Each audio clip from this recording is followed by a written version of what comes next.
O estudo das finanças em geral e das finanças internacionais em particular, e especialmente nesses turbulentos anos 2000, nos permite perceber que há uma relação muito intensa e forte entre os atores privados e os atores e os entes estatais.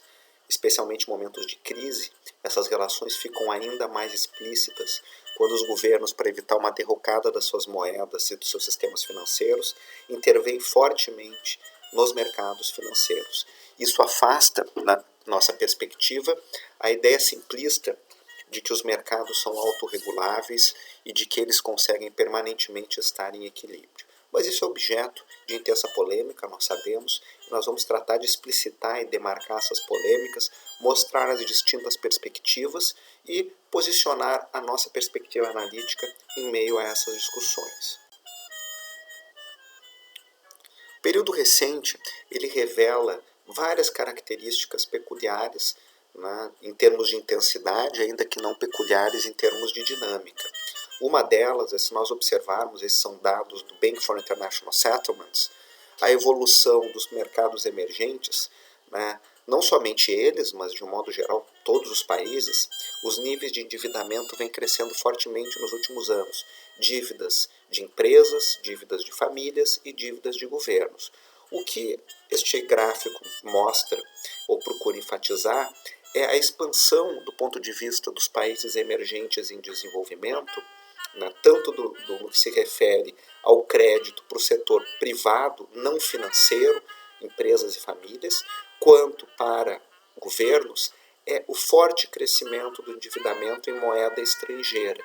Isso é uma característica importante, particularmente para os países que não emitem moedas que são conversíveis internacionalmente. Veremos que há uma hierarquia no sistema monetário e financeiro internacional, países que possuem moedas amplamente aceitas internacionalmente e outros não. Então, alguns desses países, muitos dos países emergentes em desenvolvimento, né, obtêm recursos captando dívida não na sua própria moeda, mas na moeda de outros países. E nós observamos uma forte expansão na captação de dívida em moeda estrangeira em dólares ao longo dos últimos anos, e isso coincide com uma forte expansão da política monetária estadunidense, como nós veremos também ao longo da disciplina.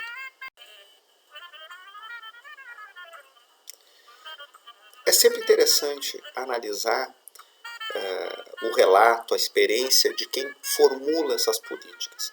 Se o sistema monetário e financeiro é hierarquizado, e ele é, nós trataremos de evidenciar isto, quem está no topo dessa hierarquia? Os Estados Unidos e a sua moeda, o dólar. E esses são alguns dos gestores do dólar, né, que em momentos cruciais da evolução recente da economia global tomaram decisões que moldaram a natureza e o comportamento dos mercados financeiros. Neste exemplo, nesses três atores importantes, há um ex-gestor privado de grandes bancos de investimento que se tornou secretário de Tesouro no governo Clinton no final dos anos 90, começo dos anos 2000, período que completa a desregulamentação financeira dos Estados Unidos e que testemunha uma série de crises financeiras, particularmente nos países emergentes, o Robert Rubin. Ben Bernanke vai ser o chairman do Fed quando da crise financeira global, entre 2007 e 2009, essa crise se explicita, e ele vai estar à frente do Fed nesses anos muito complicados, na transição entre a gestão Alan Greenspan e a gestão dele. Então, esse é o livro autobiográfico em que ele analisa este momento particular e as decisões fortemente não convencionais que ele toma e que nós vamos observar já nos gráficos na sequência. Por fim, Paul Volcker, recentemente falecido, foi o chairman do Fed no final dos anos 70, começando dos 80, quando o problema da inflação e da desvalorização do dólar no mercado internacional era muito grande, e ele eleva intensamente a taxa de juros, o que produz a crise da dívida externa na América Latina. Por outro lado, ele volta ao centro das finanças quando o presidente Barack Obama o convida para ser o chairman de um grupo especial para avaliar a re-regulação do sistema financeiro dos Estados Unidos depois da crise financeira global. Vamos olhar alguns números que evidenciam a dinâmica ao longo deste período.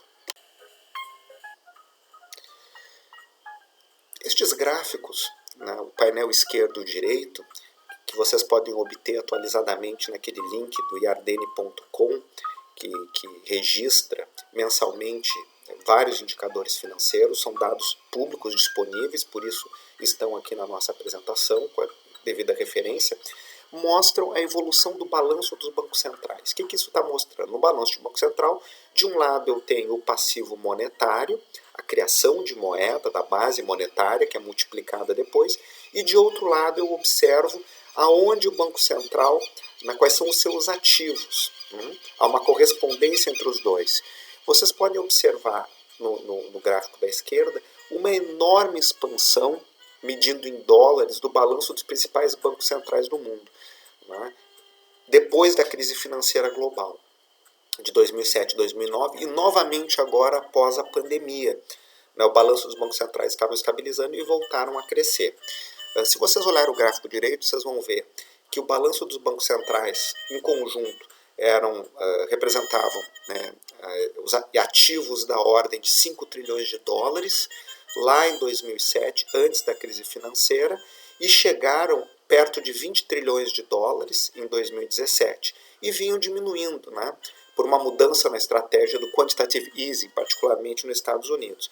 E agora, os estímulos monetários novamente voltaram com uma intensidade muito grande e o conjunto do balanço desses principais bancos centrais, Estados Unidos, área do euro, Japão e China, atingem mais de 24 trilhões. Isso significa uma brutal expansão de liquidez neste período de pouco mais de uma década.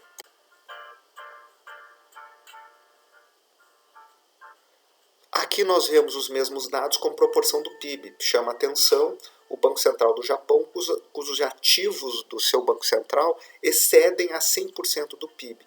E o que os bancos centrais estão comprando? Desde dívida pública até instrumentos privados e ações de empresas. O Banco Central do Japão é um exemplo na qual a política monetária é utilizada de uma forma absolutamente não convencional, inclusive para sustentar o valor dos respectivos mercados acionários. Este gráfico feito pelo Iardene e a sua equipe mostram, não uma relação de causalidade, porque isso deveria ser empiricamente demonstrado de outra forma, mas uma correlação importante entre o desempenho da Bolsa de Valores nos Estados Unidos, capturado pelo Standard & Poor's 500, como e a expansão de liquidez dos principais bancos centrais. A hipótese que não pode ser descartada a priori e que este gráfico sugere é que a política monetária absolutamente não convencional dessas últimas décadas, a impressionante expansão de liquidez, ajudou a segurar o preço dos ativos financeiros. E notem que neste período não houve pressão inflacionária. A inflação nas principais economias avançadas, essas que estão expandindo a liquidez, vem se mantendo a níveis abaixo de 2% ao ano, em alguns casos, Japão, área do euro, próximos a 0% ao ano. Então a ideia de que a expansão de moeda gera uma expansão proporcional dos preços, que é a hipótese monetarista tradicional, preços de bens e serviços, não guarda nenhuma relação com a experiência desses últimos 10, 11, 12 anos. Pelo contrário. Por outro lado, há uma forte correlação entre o comportamento dos preços financeiros, dos ativos financeiros, particularmente no mercado acionário, e a expansão de liquidez.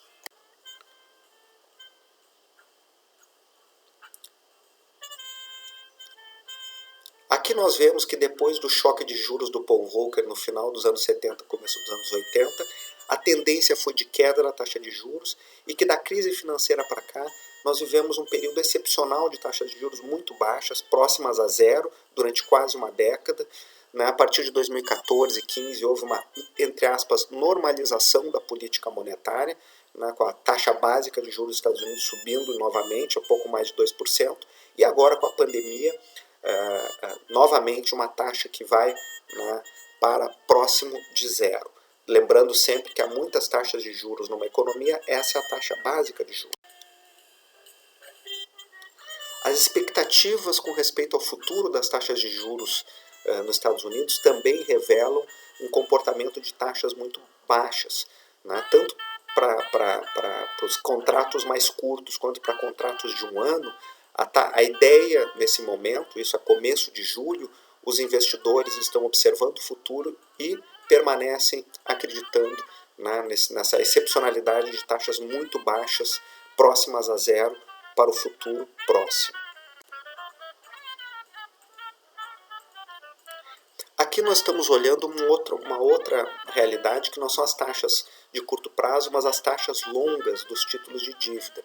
Na verdade, é o rendimento dos títulos. O rendimento dos títulos envolve a diferença entre o preço de compra e de venda e a taxa de juros que ele paga. O que vocês observam por esse gráfico? Que essas taxas de longo prazo, nos quais os governos se financiam, estão próximas a zero, as taxas nominais, ou inclusive são negativas. Do ponto de vista real, todas essas taxas são negativas, ou seja, efetivamente o que os títulos de longo prazo estão pagando, descontado a inflação, né, é um valor negativo. Só que isso não impede um aumento da demanda por esses papéis, porque eles, no fundo, são um porto seguro, a busca de segurança em momentos de grande incerteza. E essas taxas de juros já vêm em queda, né, no auge dos momentos mais graves da crise financeira global, pós-2007, 2009, muito baixas, e novamente agora com a pandemia, extremamente reduzidas em todos os principais mercados financeiros. Aqui nós olhamos isso numa realidade de mais longo prazo, olhando tanto para as taxas de juros reais de curto prazo, a policy rate, quanto as taxas de longo prazo para um conjunto das principais moedas do mundo. Vivemos um período bastante interessante em termos da dinâmica das taxas de juros, que nós vamos tratar de explorar mais nas próximas aulas.